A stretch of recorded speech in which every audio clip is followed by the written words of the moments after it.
Dear student, welcome to all. Myself Dr. Nidhi Gupta, Department of Chemistry, Kanuria College. Students, हमने unit third start की हुई है। मैंने आपकी एक क्लास ली थी जिसमें मैंने आपको आपका सिलेबस बताया था और मैंने उसमें थर्ड यूनिट स्टार्ट की थी। हमारी थर्ड यूनिट है सरफेस केमिस्ट्री। उसका मैं आपको मॉड्यूल 1 दे चुकी हूँ।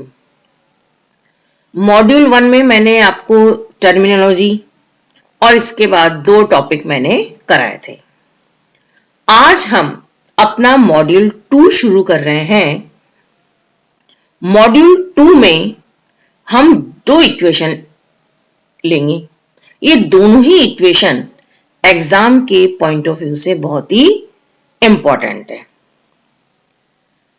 तो देखिए, हमारा फर्स्ट डेरिवेशन है लैप्लास इक्वेशन।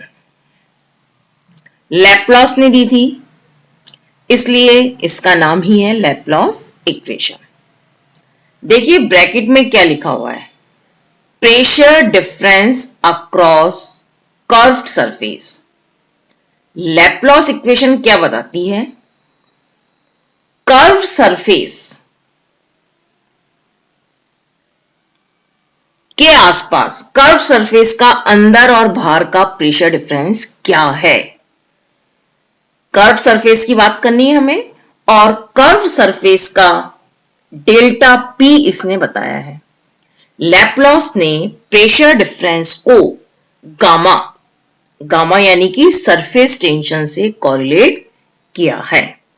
लैप्लास इक्वेशन हमें डेल्टा पी और गामा में रिलेशन बताती है। अब डेल्टा पी प्रेशर डिफरेंस निकालना है, तो इसके लिए हमें कर्व्ड सरफेस चाहिए। तो देखिए, जैसे ही प्लेन सरफेस है, जैसे ही उसका सरफेस एरिया कम होगा तो वो क्या होगा, कर्व्ड सरफेस में चेंज हो जाएगा। तो यहां हम लैप्लास ने एक लिक्विड ड्रॉप लिए, ठीक है।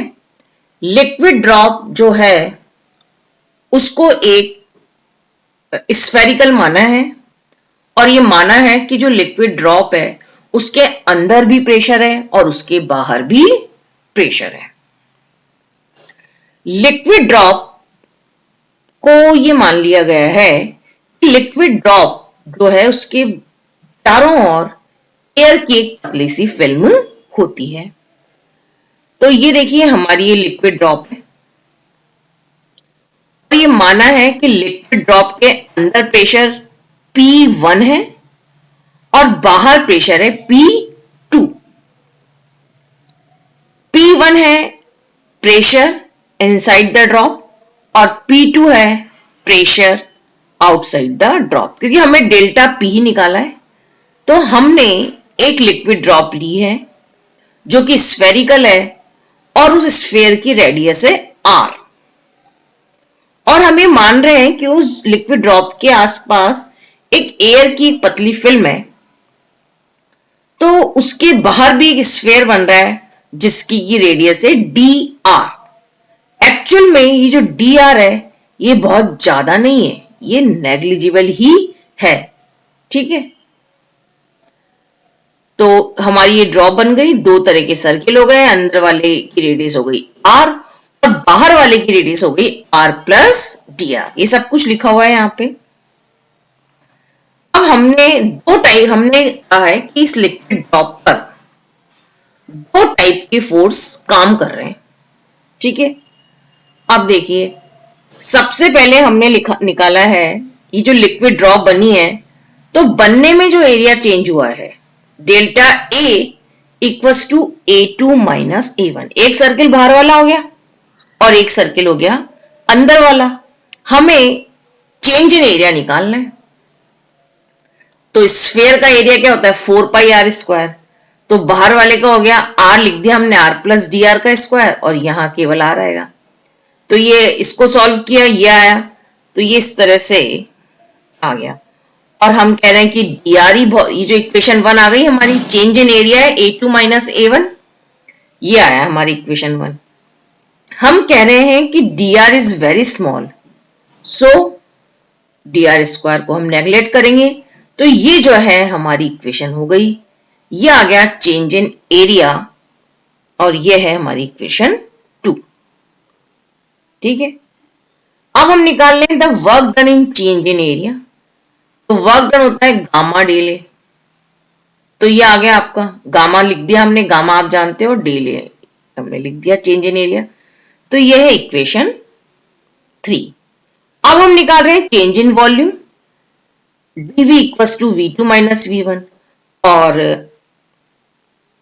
एरिया क्या होता, वॉल्यूम क्या होता है स्फीयर का, 4/3 पाई आर क्यूब। तो वही यहाँ पे हमने एक बार r प्लस डी आर का क्यूब किया, इसका वही, इसको खोलेंगे हम इस ब्रैकेट को, फिर जो भी कट रहा होगा काटेंगे।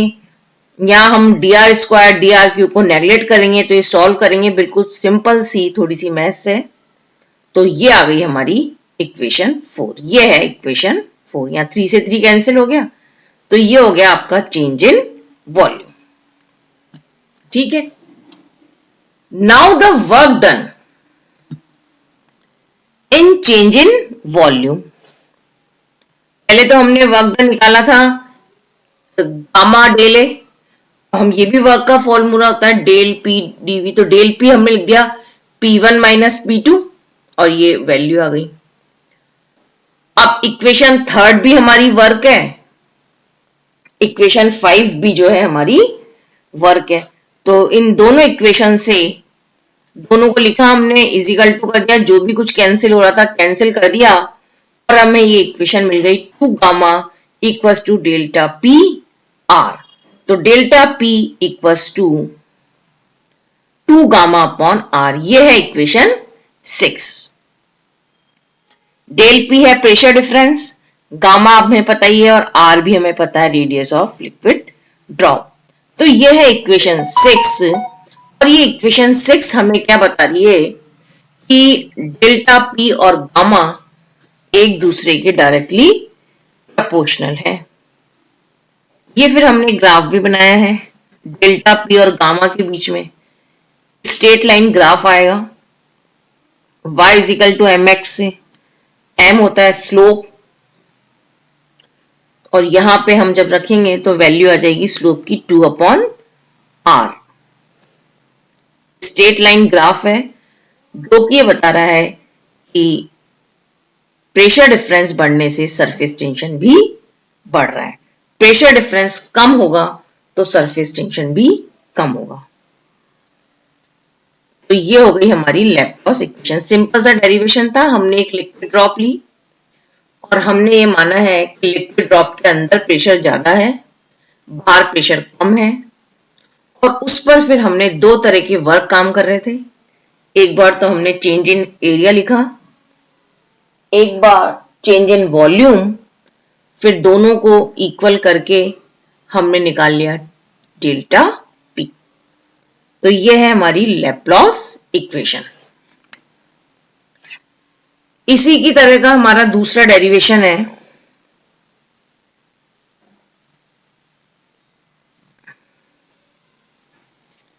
Kelvin equation. केल्विन इक्वेशन बताती है vapour pressure of droplet. Liquid जो ड्रॉप है उस पर कितना प्रेशर काम कर रहा है, ये इसने बताया है। The effect of applied pressure on a liquid drop is given kelvin equation. Liquid drop पर जो वेपर प्रेशर, जो अप्लाइड प्रेशर है, उसे हमें निकालना है। तो यहां भी हमने वही लिक्विड ड्रॉप ली है। When we apply pressure our liquid drop, then pressure difference inside and outside the liquid drop can be given by Laplace equation। ये अभी अभी हमने देखा कि Laplace equation क्या होती है। ठीक है, delta P equals to 2 gamma upon R, और डेल्टा P हम लिख चुके हैं P in minus P out। Gamma हमें पता है सरफेस टेंशन, आर है रेडियस ऑफ ड्रॉप। ये है हमारी इक्वेशन 1। अभी इक्वेशन 1 क्या कह रही है, अकॉर्डिंग, इसमें बिल्कुल डायरेक्ट फॉर्मूला हमें लिखना है, और ये फॉर्मूला कहां से आया इससे हमें कोई मतलब नहीं है, हमें ये फॉर्मूला दिया है लिक्विड थ्योरी ने। According to liquid theory, the effect of applied pressure on a liquid surface is given by the equation. तो डायरेक्ट हमने लिख दिया कि लिक्विड ड्रॉप पर अप्लाइड प्रेशर कितना है लिक्विड थ्योरी के अनुसार। तो ये लिख दिया हमने P equals to P star E, exponential ये है delta P Vm upon R T. ये है इक्वेशन 2। ठीक है, इसको हम इधर ले गए तो P अपॉन P स्टार हो गया। अब ये सब क्या क्या है, यहां पे देखिए डेल्टा P तो हमने लिख ही दिया, प्रेशर डिफरेंस, Vm है मोलर वॉल्यूम, P है अप्लाइड प्रेशर टोटल प्रेशर, और P स्टार है स्टैंडर्ड प्रेशर, और R है गैस कांस्टेंट और या सॉल्यूशन कांस्टेंट, और T हो गया टेम्परेचर। तो ये इक्वेशन हो गई। यदि हम इसको नीचे करके लिखेंगे तो ये हो गया ln P upon P star equals to delta P Vm upon RT। ये है हमारी इक्वेशन 3। फिर इक्वेशन 3 में हमने डेल्टा P की वैल्यू निकाल ली, 2 गामा अपॉन R। तो ये हो गया हमारा, इस तरह से ये इक्वेशन आ गई। इस इक्वेशन P स्टार को इधर चला जाएगा तो हमें तो सिंपल अप्लाइड प्रेशर में रिलेशन निकालना है। तो क्या बता रहा है इस इक्वेशन को देख के, इक्वेशन 4 है, केल्विन इक्वेशन है। केल्विन इक्वेशन बता रही है कि जैसे जैसे रेडियस कम होती जाएगी वेपर प्रेशर बढ़ता जाएगा। ये R कम होने पर वेपर प्रेशर बढ़ जाएगा।